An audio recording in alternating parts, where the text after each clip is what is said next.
aabot ng 3 araw. Personal na gamit para sa inyong hygiene. First aid kit kabilang ang alcohol, bandages, gamot sa lagnat, ubo at sipon, pati na rin ang inyong vitamins at maintenance medicines. Maglagay ng pito, flashlight, lighter o posporo.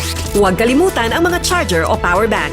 At higit sa lahat, isama ang mga importanteng gamit gaya ng inyong mga legal na dokumento, IDs, ATM o passbook, insurance at iba pa. This is a public service announcement. From PBS, Presidential Broadcast Service and Radyo Pilipinas. Radyo Pilipinas. Radyo Publiko.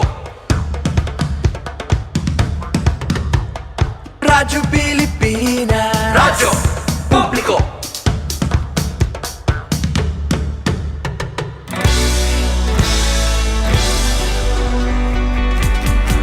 Mahalagang mga balita, napapanahong impormasyon. Kami ang inyong gabay pag may bagyo at sakuna. Serbisyo ng gobyerno kapag may nangangailangan. Mga proyekto ng Pangulo, damang-dama ang pagmamahal niya. Tulay ng mga hinaing, ang problema ng bayan ating lulutasin. Tulay sa himpapawid, tulay ng pagbabago. Radyo Pilipinas, Radyo Publiko. ng bagong Pilipinas. Radyo Publiko. Radyo Pilipinas, Radyo Publiko. ng bagong Pilipino. Mga proyekto ng Pangulo, damang-dama ang pagmamahal niya.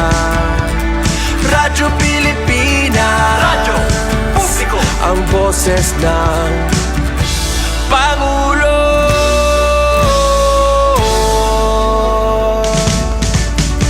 Karamay nyo kami, kahit malayo man kami nakakarating. OFW magsasaka, buhay ay iba't iba, san mang lugar ng bansa natin. Tulay ng mga hinaing, ang problema ng bayan ating lulutasin.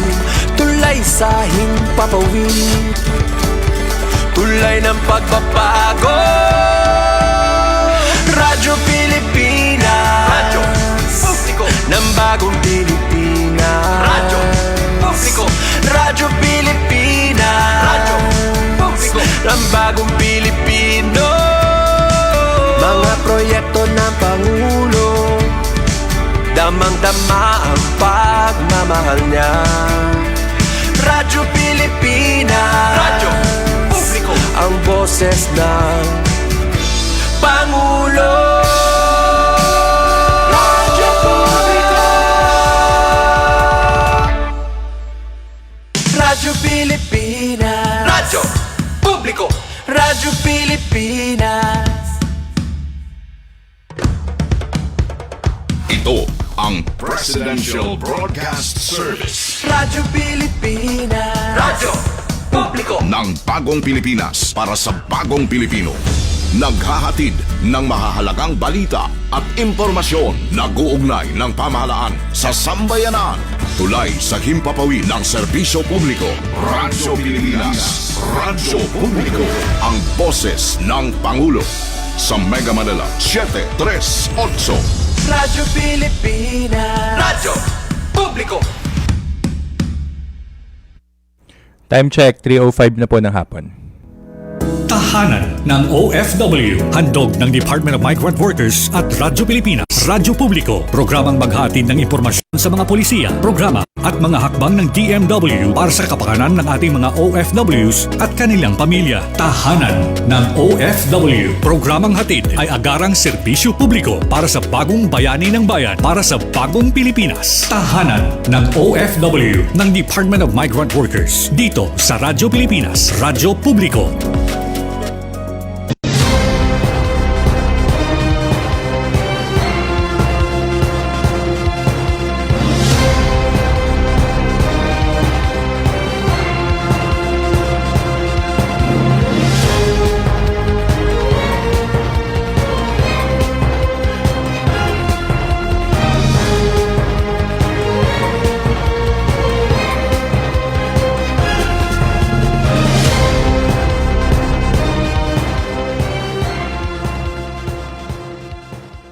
Magandang araw po sa inyong lahat, lalo't higit sa ating mga minamahal na mga OFWs at inyong mga pamilya. Mula po sa tahanan ng mga OFWs, ako po ang inyong lingkod, Secretary Hans Leo Kakdak, na nag-iimbita sa inyong lahat na sumubaybay sa ating bagong programa sa Radyo Pilipinas, ang Tahanan ng OFWs. Regular itong masusubaybayan tuwing Webes mula alas 3 hanggang alas 4 ng hapon sa Radyo Pilipinas, Radyo Publiko, sa DZRB 738 AM at maging sa Radyo Pilipinas World Service. Ang ating programa ay mapapanood din sa opisyal na Facebook page ng Radyo Pilipinas at ng Department of Migrant Workers. Sama-sama po nating pag-usapan ang mga kwento ng pagsusumikap ng ating mga bagong bayani at alamin ang mga programa at serbisyo na hatid ng DMW sa ating mga OFWs saan mang panig ng mundo. Bukas po ang tahanan ng OFW sa ating lahat. Kaya't halina't tutukan at sama-sama nating ipagmalaki sa mundo ang ating mga bagong bayani sa ating bagong Pilipinas. Maraming salamat po.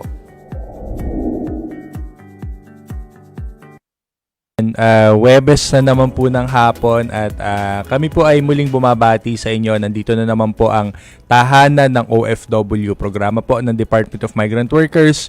Live na live po kami dito lamang po sa Radyo Pilipinas, Radyo Publiko. Ngayon po ay February 20, 2025, araw pong muli ng Webes. At makakasama po natin dito sa studio muli, Director for Land-Based OFW Concerns, Director Charles Tabu.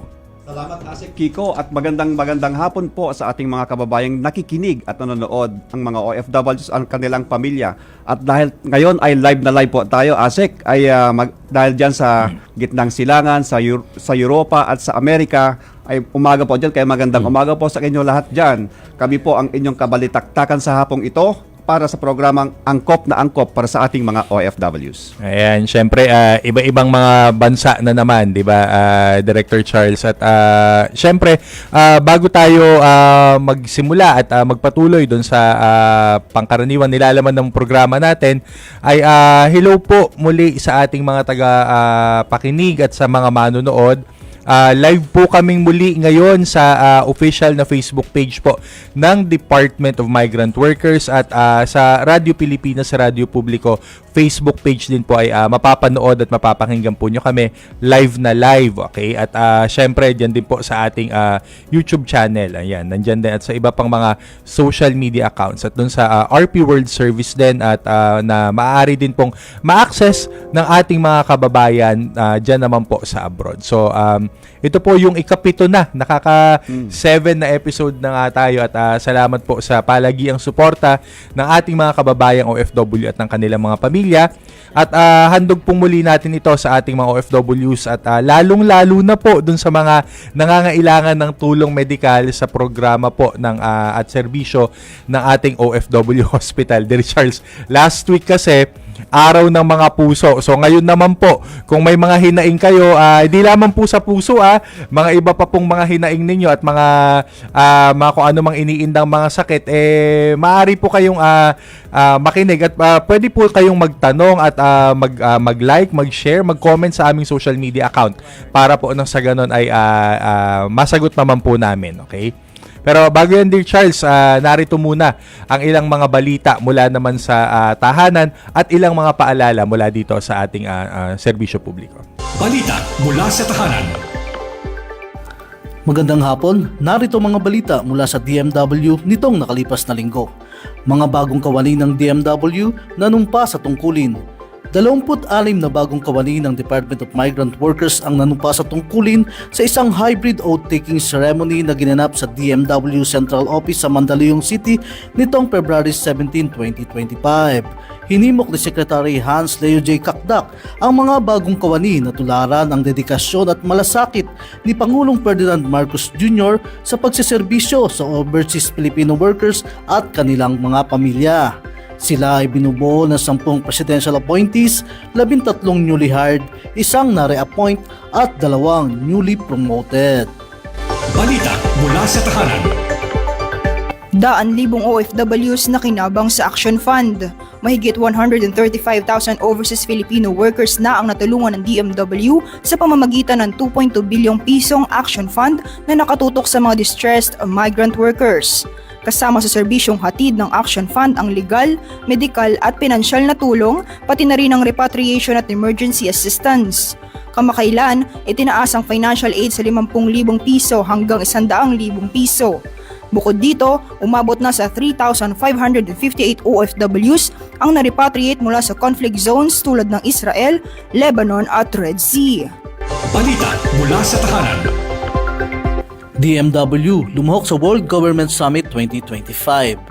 Lumahok ang DMW sa pangunguna ni Secretary Hans Leo J. Kakdak sa Future of Work Forum ng World Government Summit 2025 na ginanap sa Dubai, United Arab Emirates noong February 11.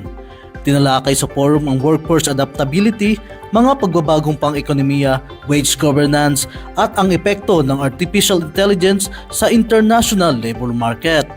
Ang Summit 2025 ay 4 na araw na pagtitipon ng mga global policymakers at experts upang pag-usapan ang mga issue at agenda na may malaking epekto sa hinaharap ng pangdaigdigang pag-unlad.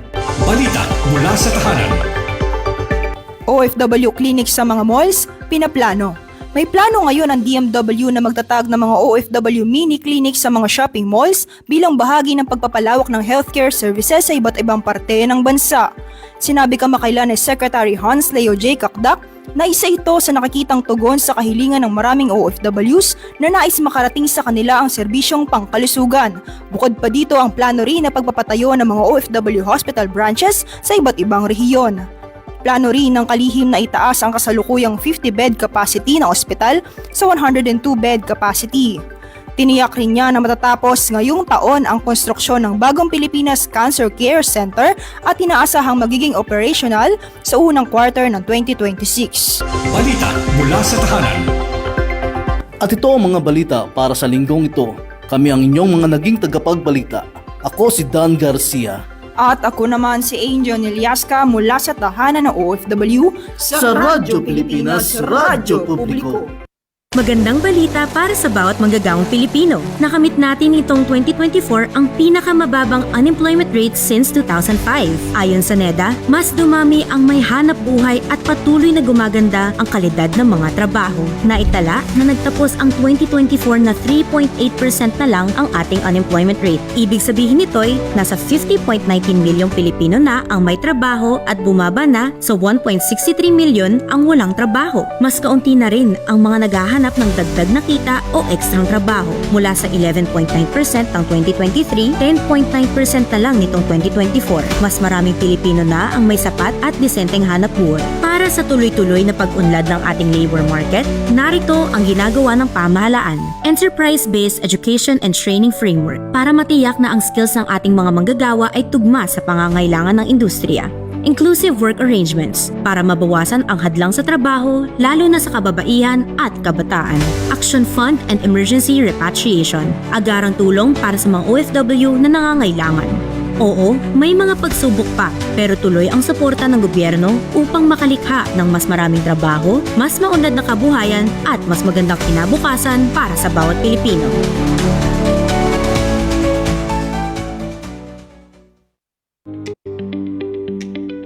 Pagkain sa bawat mesa. Yan ang sentro ng kadiwa ng Pangulo. Tampok ang murang bilihin dahil ang mga produkto direkta mula sa mga magsasaka.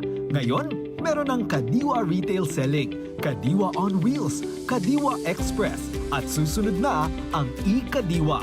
Napatunayan natin na kayang maipababa ang presyo ng bigas, karne, isda, gulay at asukal. Malaking tulong ang Kadiwa Store. Sa kadiwa ng Pangulo, pagkain ay abot kaya ng mga Pilipino. Pinangungunahan ng Department of Health, sinusunod ng PEMAT ang pinakamataas na pamantayan ng World Health Organization. Katunayan, ginawa na sila ng prestigyosong WHO Emergency Medical Team Badge, isang patunay ng kanilang dedikasyon sa klinikal na pangangalaga, logistics at sanitation. Ang PEMAT ay binubuo ng mga elite teams mula sa Metro Manila, Luzon at Visayas. Nitong 2023, ipinakita nila ang kanilang tibay at malasakit nang tumugon sila sa 7.8 magnitude na lindol sa Turkey, kung saan mahigit 1,000 pasyente ang natulungan. Pinaiigting pa ng administrasyon ni Pangulong Ferdinand R. Marcos Jr. ang ugnayan sa mga kalyadong bansa sa bagong Pilipinas na isa katuparan ng Philippine Security Sector Assistance Roadmap. I'm confident that our collaborative efforts will pave the way for a brighter, more prosperous future for the Indo-Pacific region. Kabilang sa napagkasunduan ang pagbibigay ng Amerika ng $500 million ng military financing na magagamit ng AFP at PCG. Mabibigyan ng access ang Pilipinas sa modernong kagamitan upang matugunan ang mga banta sa teritoryo at cyberspace. Mga kababayan, mataas ang aking kumpiyansa na malalampasan din natin ang hamon ng ating pinagdadaanan. Dahil ito ang pangunahing hinaing ng taong bayan. Hindi tayo titigil sa paglalaban sa kahirapan. Sa halos 3 taong panunungkulan ni Pangulong Marcos, tuloy-tuloy ang naging pagtugon ng gobyerno laban sa kahirapan. Sa taong kasalukuyan, tinatayang umabot na sa 194 billion pesos ang total asset ng Philippine Reclamation Authority. Higit na mas malaki ito kumpara sa mga nakaraang taon. Ibig sabihin nito, kung patuloy ang paglaki ng asset o pag-aari ng PRA, mas malaki ang maiaambag nito sa gobyerno na magdudulot ng mas maraming oportunidad at trabaho para sa bawat Pilipino. Our infrastructure development remains sustained, strategic, and on schedule. Our aggressive infrastructure development, business-friendly policies, investment and export promotions, foreign visits, and economic missions are all aimed at generating not just jobs, but quality and competitive jobs. Sa nagbabagong Pilipinas, patuloy ang trabaho, patuloy ang pagbabago. Internet scam, hacking at cyberbullying. Ilan lamang yan sa mga krimeng nangyayari online. Noong 2023, nakapagtala ng 23,200 na cybercrime ang pambansang pulisya. Kaya si Pangulong Ferdinand R. Marcos Jr. itinatag ang Cybercrime Security Plan 2023 hanggang 2028. Pinalakas ito ang pagbabantay, pagtukoy at pagprotekta sa cybersecurity sa bansa.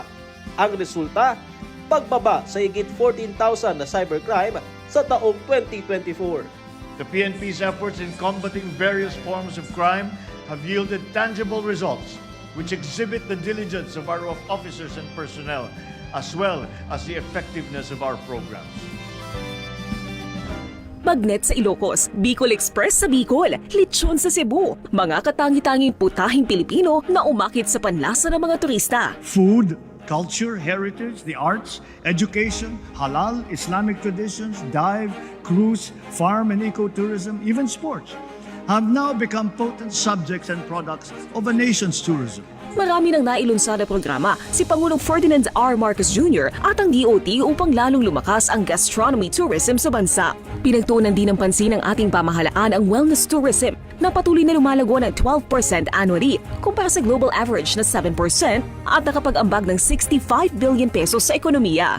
Sa bagong Pilipinas ni Pangulong Ferdinand R. Marcos Jr., ang gastronomy tourism at wellness tourism ay magkaagapay para sa malakas at masiglang mamamayan.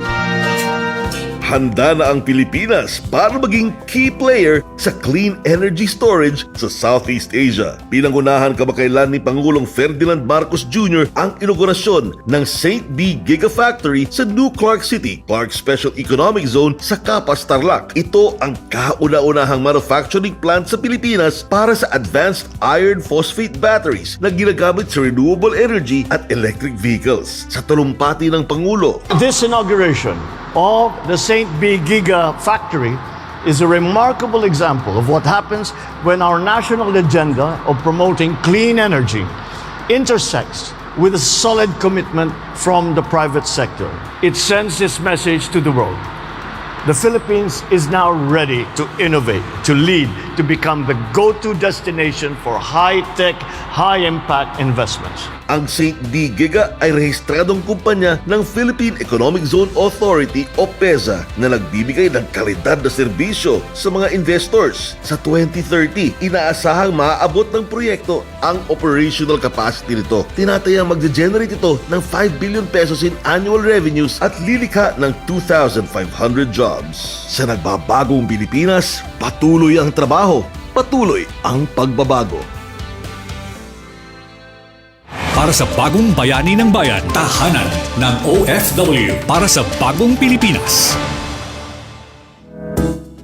Ayan, at muli po ay nagbabalik ang tahanan ng OFW. Kasama niyo pa rin po ako, Assistant Secretary Kiko De Guzman po. At syempre, Director Charles, ngayong hapon ay makakapanayan natin live na live dito sa studio si Dr. Patrick Louis Maglaya, of course, ng ating OFW Hospital para magbigay ng kaalaman patungkol sa mga programa at serbisyo na hatid sa atin OFW Hospital.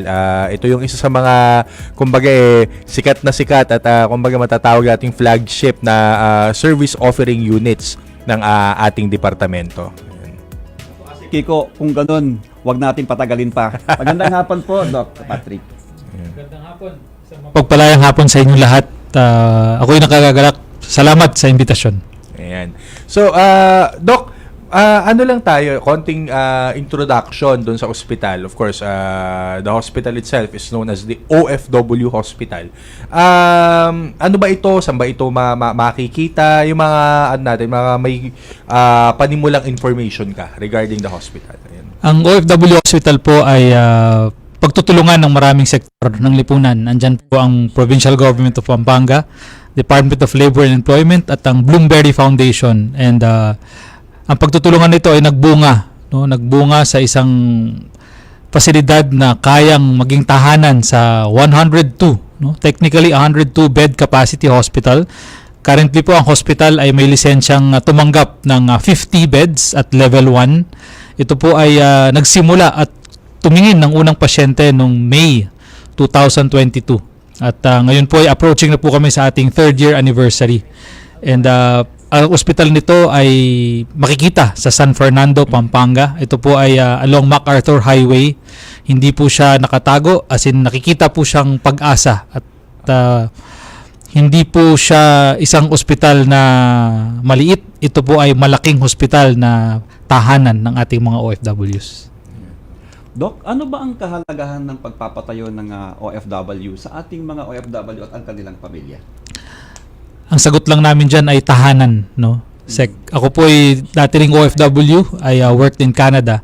Ang napansin ko po doon ay napakaraming Pilipino OFWs. Lahat po nagtatrabaho, nagbibigay ng pag-asa sa mga pamilyang Pilipino pag-uwi sa Pilipinas. At pagdating ng kanilang mga tinatawag na edad na kung saan kailangan na pong mamahinga, edad kung saan kailangan na pong maalagaan, naghahanap sila ng tahanan. Ito po ang binigay ng Department of Migrant Workers sa pangungunan ng mandato ng ating secretary. Nakita ko po na 70% of our patients spend almost 10 years outside the country. And when that age po, they go home at 40 or 50 years old. Pag uwi sa Pilipinas, naghahanap ng tahanan.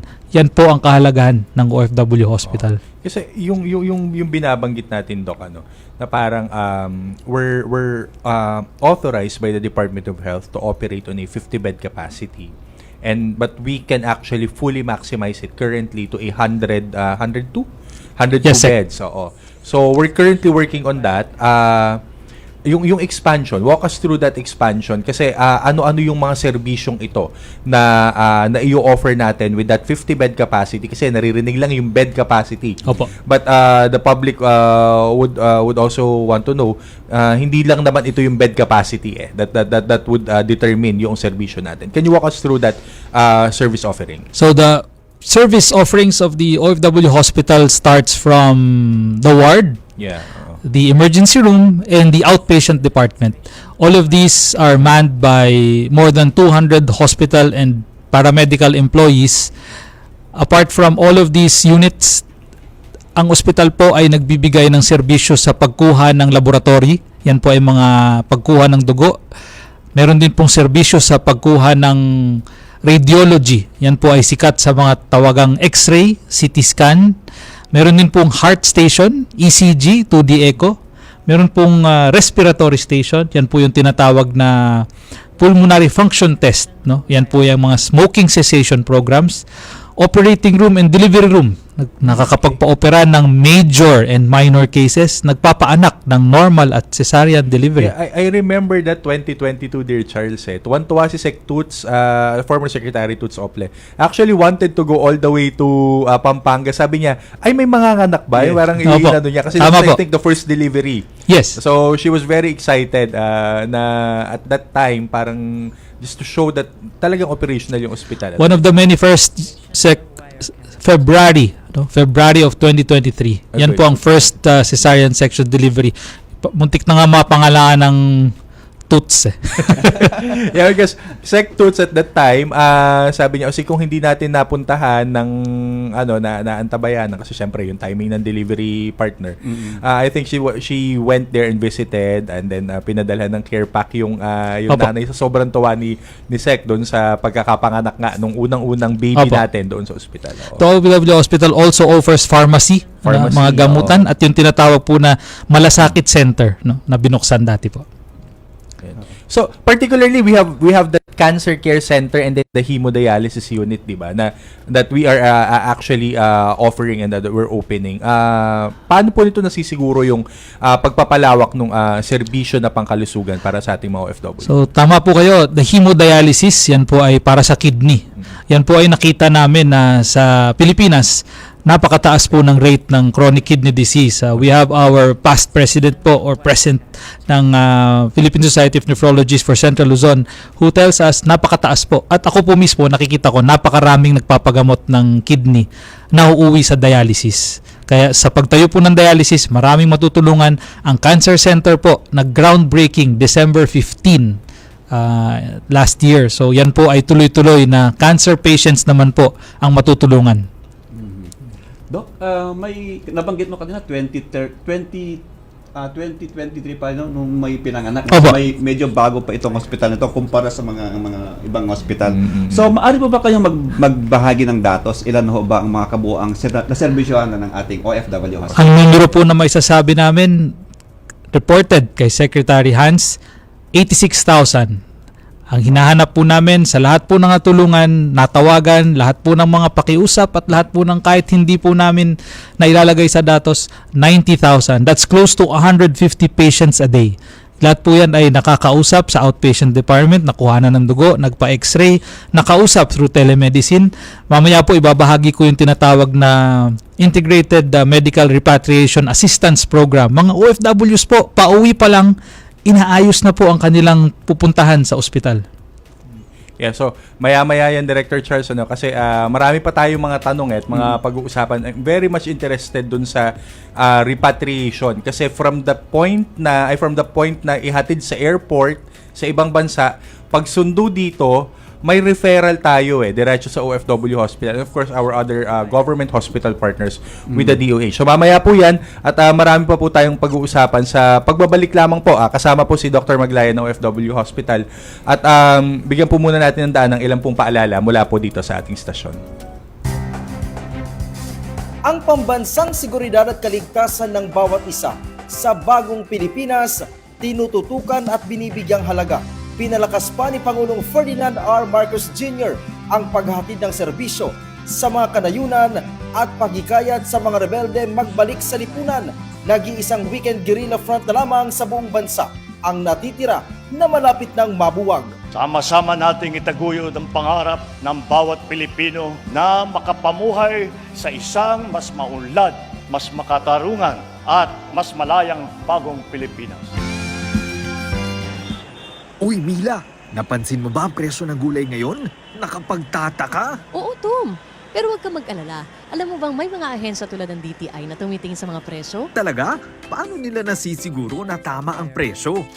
Sa ilalim ng price monitoring program, regular sila nakikipag-ugnayan sa mga supply retailer para mapanatili ang sapat na supply at maiwasan ang hindi makatarong ang pagtaas ng presyo. Wow! Kaya di pala tayo dapat mag-alala. Tama, kaya sama-sama tayong kumilos, bilhin ang mga pangailangan sa tamang presyo at suportahan ng DTI sa kanilang mga proyekto. May mga kababayan tayong nangangarap mang-ibang bansa para sa mas maginhawang buhay. Gaya na lang ni Rosini na isang dating nurse. Pero ngayon ay nasa agrikultura na sa tulong ng mga programa ng gobyerno. Dito po napatunayan ko na hindi na nga kailangan na mang-ibang bansa dahil pwede ka naman po umunlad, yumaman actually, dito po sa Pilipinas sa pamamagitan po ng agrikultura. Muna, ang nakuha ko po na training sa TESDA is Organic Agriculture Production MC2. And then, nag-training naman po ako ng trainer's methodology sa SFIST. And last March and June, nag-take naman po ako ng Agri-Crop Production NC2 and Agropreneurship. Sa bagong Pilipinas, posible na ang maginhawang buhay. Hindi na kailangang hanapin pa sa ibang bansa. Sa tulong ng mga programa ng gobyerno, maaaring umasenso ang buhay sa sariling bayan. Basta't samahan ng sipag at diskarte. Para matiyak ang kapayapaan at kaligtasan ng bawat mamamayan, sa pamamahala ni Pangulong Ferdinand R. Marcos Jr., pinaigting ang presensya ng pambansang pulisya. Mula July 2022, pumalo sa higit 52 milyong patrol operation ang ginawa ng PNP. Make your presence felt in the streets. Make them safer. Defend our democratic institution, our cherished ideals. Protect the people, especially the weak. Hindi lamang agad na natutugunan ang mga krimen, napipigilan din ang mga nagbabalak maghasik ng lagim. Sa nakalipas na 2 taon, bumaba sa 95,000 ang index crime volume ng bansa.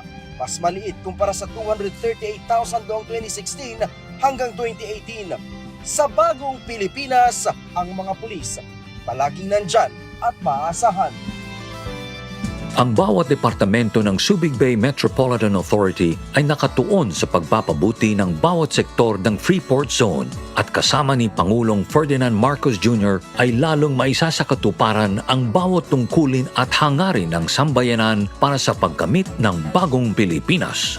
More than 580 million pesos in budget allocation for the SBMA, and we're thankful to the President. SBMA is an active member and a part of the President's initiative of the Luzon Economic Corridor Economic Development Program. The SBMA has allotted several areas for the development and expansion of port facilities which can accommodate different type of ships for break bulk and bulk cargo. Also in the pipeline is a cruise ship terminal which will contribute in the increase of tourists inside the Freeport Zone, which will contribute to the President's thrust to improve and increase the number of tourists for the country. Sa ilalim ng Administrasyong Ferdinand Marcos Jr. ay namibigang diin ang halaga ng ekonomiyang pangkaunlaran ng karagatan, isang saligan para sa isang mas masaganang Pilipinas. Sa pamahalaang Marcos, ang bagong Pilipinas nakikita na sa nagbabagong Pilipinas. Patuloy ang trabaho, patuloy ang pagbabago. Ang Pilipinas, laging handa sa pagsaklolo kung usaping kalusugan ang pag-uusapan. Pinatunayan ng Philippine Emergency Medical Assistance Team na kahit anong sakuna ay nandyan sila at handang umalalay. Noong nakarang taon, sa direktiba ni Pangulong Bongbong Marcos at DOH Secretary Teodoro Herbosa ay umaksyon sila sa Bicol Region para sa mga nasalanta ng Bagyong Christine. Ang DOH at PEMAT na kinikilala ng World Health Organization ay laging nakahandang sumaklolo sa loob man o labas ng bansa. Ang DOH at PEMAT na kinikilala ng World Health Organization ay laging nakahandang sumaklolo sa loob man o labas ng bansa dahil bawat buhay mahalaga. Ano ang EcoZone? Bakit ito mahalaga sa programang Build Better More ni Pangulong Ferdinand Marcos Jr.? Paliwanag ni PEZO Director General Tereso Panga. Ang konsepto ho niyan, may tinalagang lugar para doon ho maglo-locate yung mga mamumuhunan na kung saan ang PESA lang ho ang merong exclusive jurisdiction dito. Other than the jobs, definitely yung mga host LGUs will also benefit from yung increased income nila at yung multiplier effects because of yung presence ng industry. Under President Ferdinand Marcos's administration, 27 economic zones na ang naiproklama. Katumbas ito ng tinatayang mahigit 9 billion pesos na halaga ng investments. Dulot ay trabaho para sa mas maraming Pilipino. A substantial number of investment pledges have already commenced operations, with many more at various stages of development. Sa bilang natin, bukod sa malalaking kita para sa bansa, makakalikha ang mga ito ng mahigit 200 at 2,000 trabaho para sa ating mga kababayan. Sa nagbabagong Pilipinas, patuloy ang trabaho, patuloy ang pagbabago. Para sa bagong bayani ng bayan, tahanan ng OFW para sa bagong Pilipinas. Ayan, at nagbabalik pong muli ang tahanan ng OFW. Nabitin tayo dun sa usapin natin kanina, Director Charles. Na binabanggit ni Doc Patrick kanina, nasimulan niyang banggitin yung tungkol sa tinatawag natin na referral system pagdating sa mga medical repatriation cases natin. Saka in general, dun na rin sa ating mga medical services para dun sa mga nire-repatriate o yung mga nagbabalik sa ating bansa ng mga OFW. So, Doc, ano yung programa na ito at paano natin ito ino-offer at paano yung tulong naman na ito sa ating mga kababayang umuuwi ng Pilipinas? So nakita ko po ang direktiba ng Department of Migrant Workers regarding the One Repatriation Command Center. And parte po nito yung tinatawag na Integrated Medical Repatriation Assistance Program, IMRAP.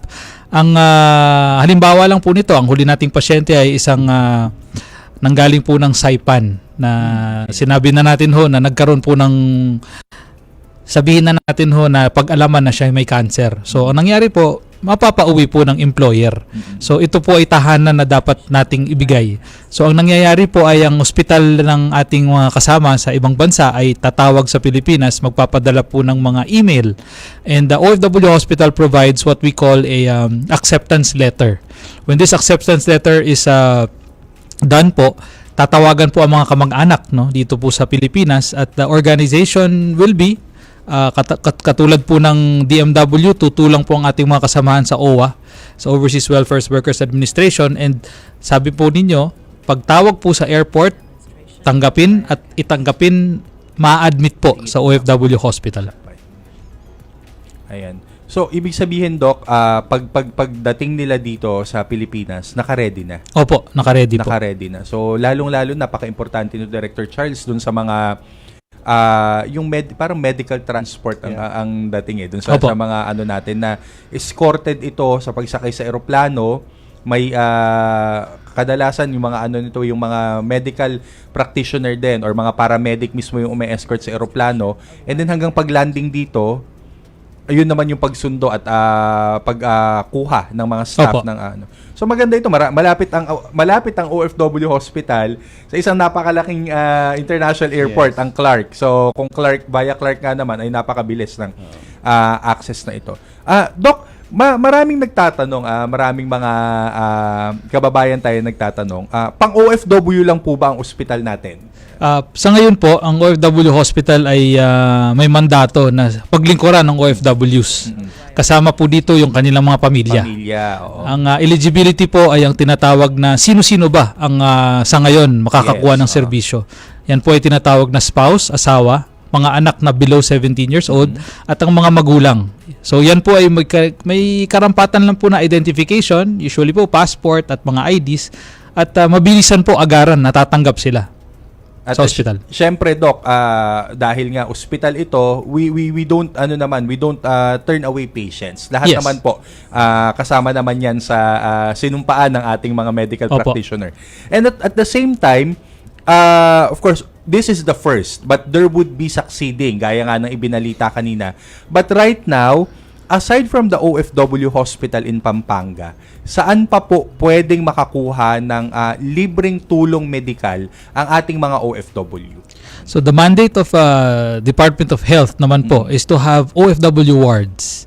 And dyan po ay nasimulan ng iba't ibang programa, at hindi ko sasabihin na tama po kayo. Ang OFW hospital ay tanging dun lang sapagkat lahat po ng DOH hospitals, it's a healthcare provider network. Yes, Bukas din po ang mga tahanan na yan para sa mga OFWs. Opo. At syempre, Doc, one particular is yung last year, Director Charles, the one in Misamis and Cagayan de Oro, si Admin Arnel pa nga OWA naman yung nakipagtulungan. Talagang a specific ward na may several number of beds na reserved for OFWs and OFW families. And also, we have one in Davao, in the Southern Philippines Medical Center, na alala ko lang kasi kare-report lang ni Labor Attaché Rose Escalada, ang ating Assistant Regional Director dyan. At recently lang, tumatanggap na sila ng mga pasyente, ng mga OFW through the referral of the Department of Migrant Workers. So, anywhere may mga access. Ayan. Naku, Asek, ang bilis ng oras, pero pahabol lang, Doc. Last follow-up question lang po, Doc. Kailan balak ang construction ng operationalization ng OFW Cancer Center? Cancer Center has been nabisita na po ng ating Pangulo. The groundbreaking was done last December 15. Dinaluhan po ng maraming agencies ng Pampanga at ito po ay wala na pong pagpipigil. No? Ito po ay nasimulan na with DOH, PhilHealth, Social Service, and we think that within this year na mandato ng ating Secretary Kakdak, magagawa po at maitatayo ang building. Ito po ay nasa likod lang po, kasama po ng OFW Hospital. Okay. At dyan po sa ating mga kababayan, kapasalamat syempre kami kay Doc at sa kanyang pagbisita at sa pagbibigay ng linaw sa mga serbisyo ng OFW Hospital. So maaari po niyong dalawin yan, pakicheck na lang po ang aming website at ang aming mga social media pages for that one. At magbabalik po kami at karagdagan pa po dyan ang ating mga susunod po na kakapanayamin. Kalusugan ang pinakamahalagang yaman at ano pa man ang estado sa lipunan, bawat isa pangangalagaan, walang maiiwan dahil sa bagong Pilipinas, bawat buhay mahalaga. Inilunsad ng Office of the First Lady bilang tugon sa pangangailangan ng mas malawak na access sa mga serbisyong medikal at laboratorio, ang Lab for All. Nagsilbi rin itong inspirasyon sa pag-procure ng 83 bagong Pilipinas mobile clinics para maghatid ng promotive at preventive health services sa mga underserved areas. Para matugunan ang agwat sa primary care, 41 bagong urgent care and ambulatory services o bukas centers ang itinayo para mas mapadali ang access sa mga serbisyong pangkalusugan sa bawat komunidad. Inilunsad din ang Kagawaran ng Kalusugan, ang pinakabago nitong initiative para mas mapabilis ang realisasyon ng Universal Healthcare, ang Purok Kalusugan. Sa ilalim ng Administrasyong Marcos, binibigyan ng mas mataas na pagpapahalaga ang ating mga health worker. Ngayong taon, nakapagbigay ng suporta ang Kagawaran sa 1,415 na mga scholars sa iba't ibang health courses sa ilalim ng DOH Pre-Service Scholarship Program at 344 underboard nursing graduates ang naka-enroll sa Clinical Care Associates Upskilling Program sa CHED-funded Specialized Nursing Review Program. Through our integrated efforts, we can create a future where no learner is left behind and every Filipino child can flourish in an increasingly complex world. Alinsunod sa pahayag na ito ni Pangulong Ferdinand R. Marcos Jr., nakipagtulungan ang Clark Development Corporation sa OB Montessori at Bloomberry Cultural Foundation Incorporated para itayo ang CDC OB Bloomberry Family Care Centers para sa ating mga katutubo sa Pampanga at Tarlac. Sa ilalim ng proyektong ito, ang mga batang nasa edad 3 hanggang 4 ay tinuturuan ng practical life lessons na siya namang ikinatutuwa ng mga magulang gaya ni Mary Grace Tarosa. Nagpapasalamat po ako sa Panginoon kasi binigyan po kami ng school na ganito. Tinuturuan sila ng mabubuting asal yung mga gagandang gawain. Lubos din ang pasasalamat ng mga naging estudyante ng daycare centers. Sa nagbabagong Pilipinas, patuloy ang trabaho, patuloy ang pagbabago. Sa pagkamit ng kapayapaan at pagkakaisa, pinaigting pa ni Pangulong Ferdinand R. Marcos Jr. ang police visibility sa bansa. Gumagamit ng crime map ang pambansang pulisya upang matukoy ang mga lugar na kinakailangan ng dagdag puwersa. Mula July 2022 hanggang November 2024, nakapagtala ng 75,000 na krimen, mas mababa sa higit 238,000 noong 2016 hanggang 2018. We are on track towards a safe, secure, and empowered bagong Pilipinas. Ang kalusugan po ay kayamanan. Walang silbi ang lahat ng yaman kung hindi maayos ang ating kalusugan. Ang pangarap ni Pangulong Ferdinand R. Marcos Jr. na ilapit sa bawat Pilipino ang serbisyong medikal na kanilang kailangan ay unti-unti nang naisa sa katuparan. Kasunod ito ng proyektong Clark Multi-Specialty Medical Center na kasalukuyang tinatayo sa Clark Freeport Zone. Ayon kay Clark Development Corporation President and CEO Attorney Agnes de Vanadera, kaya nitong maserbisyuhan ang ating mga kababayan sa Region 3 at mga karatig na probinsya. Ilalagay natin heart center, lung center, kidney center, children's hospital. Naglagay tayo ng cancer center or institute din. Sa nagbabagong Pilipinas, patuloy ang trabaho, patuloy ang pagbabago. Dagdag na panggastos ng mga guro para sa kanilang mga silid-aralan, binigyan ng katiyakan ng kagawaran. Sa ilalim po ng Bagong Pilipinas at sa utos ng ating Pangulo na alagaan ng mga teachers, magiging 10,000 yan, dodoble. Mga isang dekada, 500 pesos lang yan eh. May plano talagang dagdagan yan eh. So, abangan ho natin yan. At hindi ako magugulat kung tataas ho yan. Kaya naman, no more abono ang ating mga guro. Mas malaking take-home pay para sa pamilya, tunay at garantisado. Ganyan kami sa DepEd. Our 8.3 trillion peso Build Better More program is currently in progress and being vigorously implemented. Hindi lamang natin pinapagpatuloy ang mga nasimulan ng mga proyekto, lalo pa natin pinapalawak. Ito ang Build Better More program. May hangarin itong mas palawakin pa ang mga nauna ng pagawain at sa bagong direksyon ng Philippine Reclamation Authority bilang Poverty Reduction Advocate, mas lalo itong naging posible. Ang layunin po ng Philippine Reclamation Authority ang pagmamanage po, pagre-regulate ng mga proyekto na ito upang sa ganon ay maibsan natin ang paghihirap ng ating mamamayan. Prioridad din ng programang ito ang physical connectivity, kung saan mapadadali hindi lang ang komersyo, kundi pati ang pagkakaroon ng mas marami pang trabaho at negosyo. It has been a source of great hope and optimism to me to now know that there is an enormous pool of highly competent and dedicated workers serving in our government. It is up to us to provide good leadership. They love the Philippines. Sa nagbabagong Pilipinas, patuloy ang trabaho, patuloy ang pagbabago.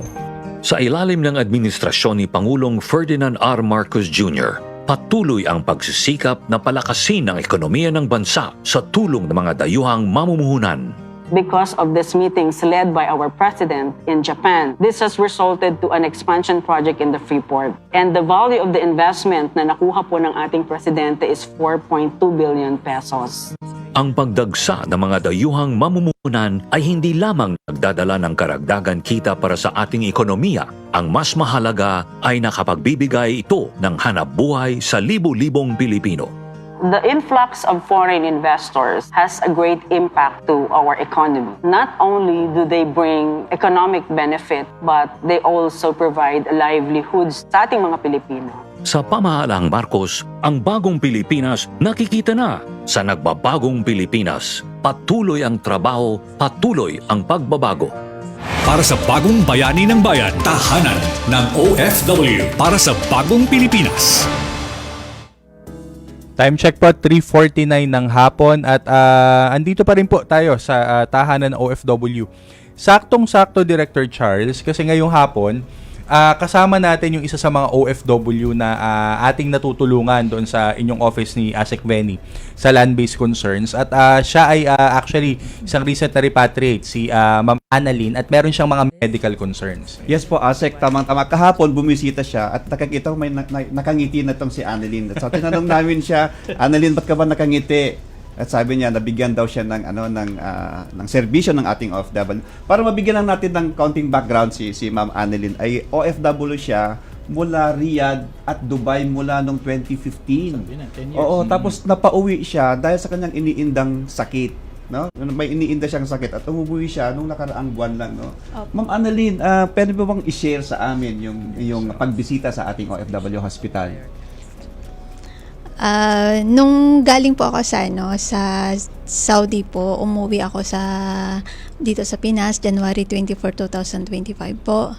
Napauwi po ako dahil dito sa kidney stone ko po. At nagdiretso po ako sa DMW po at humingi po ng assistance po sa medical at financial po. At nung February 7 po, tumawag po sa akin ng OFW hospital po at sinabi po nila na na-endorsement na po ako ng DMW sa hospital po nila. At yun po, nagpapasalamat po ako dahil isa po ako na tulungan ng hospital at na-confine po ako ng February 11 po. At nakita po nila yung bato ko na maliit lang po at sinitiskan nila po ako at in-x-ray. Saka binigyan din po ako, din-extrosan po nila ako ng 3 At beses. syempre, lahat ito ma'am, libre. Opo. Doc, yung condition ni Ma'am Annalyn, di ba, naririnig kasi of late may mga lumalabas sa social media yung regarding sa kidney stones. Baka lang may ano bang mga natin dito, masasabi natin, at least mga medical na payo regarding dito. So ang kidney stones po ay ang tinatawag na malaking impluwensya sa pag-ipon ng calcium, pero malaki rin pong factor yung diet. So kasama po si Ma'am Annalyn sa 70% na more than 10 years. So ang 10 years po, kung ano man ang kinakain sa ibang bansa ay talagang magpe-play ng role. Siya po ay pumunta na may masakit ang tagiliran. Tama po. At nakitang-kita po dito, nakakatuwa po, umuwi siya ng January, na-admit ng February, first week, may reseta, may CT scan, napakabilis ng serbisyo na naibigay sa'yo. Kaya pala nakangiti siya. Kaya nakangiti kahit medyo masakit daw yung iniinda niya. Dear Charles, ang Action Fund ay for release? Tama ba? Parang balita ko parang Monday yata ay babalik si ma'am sa office para dun sa gamutan. Papuntahin namin kaagad siya doon once na ready na para hindi na siya mag-iintay. Pagpunta na doon, ready na po yan. Saka, Doc, may iba ba tayong mga iba pang mga tips sa ating mga kababayan, especially OFWs, on how to be healthy? And siguro yun nung pang-closing namin para sa'yo, makapagbigay naman ng payo sa ating mga kababayan regarding that. Ang napansin po namin na importante ay yung tinatawag na prevention is better than cure. Primary healthcare through lifestyle changes. So, 3 lang po ang may papayo ko. Number 1, active lifestyle. See to it 30 minutes a day. Brisk walking at least 4 times a week. Kung napaka-busy po sa ospital or sa opisina, meron po kami pinapayo na 50-10 rule. Kung kayo po ay nakaupo na ng 50 minutes, 10 minutes po tumayo. 50-10 rule. Ibig sabihin, pag 1 oras ka na nakaupo, computer, trabaho, pirma, papeles, 50-10 rule. Yan po ang dapat. Active lifestyle. Pangalawang payo po, yung diet. Ang diet po ay balanced. Pag ang plato po, ang pinggan, hatiin sa 4, meron pong gulay, may ulam. Yung kanin madalas, madami So kung pwede pong 1/4, na tinatawag ng Filipino plato. Tapos yung isa po, yung tinatawag na kung may kailangan talaga panghimagas. So, lagi pong tinatanong, gaano ba kadami lagi ang kanin? Dahil yun po ang laging tanong sa ating mga Pilipino. Pinakamataas, diabetes, high blood, cholesterol. So, ang kanin po, kung ano lang po ang kaya ng kamao ninyo. Yun lang. Okay. And lastly, ma'am, babalik ka sa office sa Lunes? At sige po. And Director Charles, any message for mukhang kailangan nating mag-wrap up at patapos na ng ating programa, napakabilis Yes, at Asek, marami ko natutunan ngayon gaya nung sabi nga ni Doctor, yung 50-10 rule, yung active lifestyle. Pero para sa ating mga mahalagang anunsyo, komento, at ibang bahagi ng serbisyo, maaari ninyo pong makontak ang DMW sa mga opisyal na website, email, address, social media channels at hotline numbers na makikita nyo sa inyong screen. Amin pong pinapahalagaan ang inyong feedback para sa higit kayong mapaglingkuran. At sa ating po mga kababayan, ang mga serbisyo po ng OFW Hospital ay libre po. At maaari din po ninyong ma-access sa aming social media pages. At amin pong inihahatid, hindi lamang po ang serbisyo ng ospital, serbisyo rin po ng aming tahanan ng OFW and Department of Migrant Workers. At muli po, nagpapasalamat po muli Attorney Kiko de Guzman, si Kiko de Guzman po ng Department of Migrant Workers. Next week po uli, magkita-kita po tayo para po sa mga iba pa pong mga makabuluhang usapin patungkol po sa ating mga mga OFW. Sa ngalan naman po ng DMW Land-Based OFW Concerns, Director Charles Tabo po ang inyong lingkod. At magkita-kita pong muli sa mga susunod pa pong pagtatanghal ng tahanan ng OFW dito lamang po sa Radyo Pilipinas, Radyo Publiko.